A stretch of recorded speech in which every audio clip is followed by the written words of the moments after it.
Je peux te donner 3-4 signes qui disent que tu dois commencer potentiellement une sèche et arrêter de pousser ta prise de masse trop loin.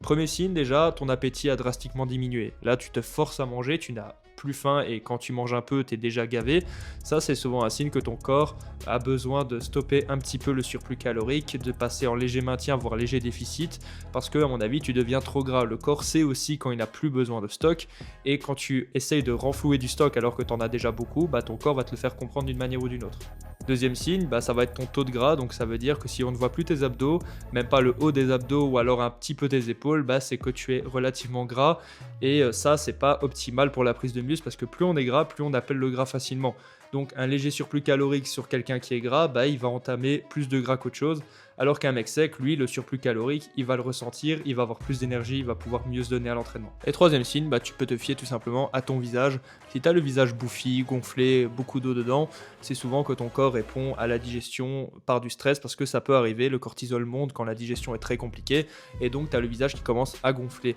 Moi ça c'est mon physique, enfin mon visage plutôt à 85 kg et ça c'est mon visage à 95 kg. On voit qu'il y a une légère différence, la mâchoire est moins dessinée, mon visage paraît beaucoup plus gonflé, je parais beaucoup plus fatigué, tout simplement parce que des fois ça demande un effort conséquent au corps de devoir digérer autant de calories, surtout si vous poussez la prise de masse vraiment loin.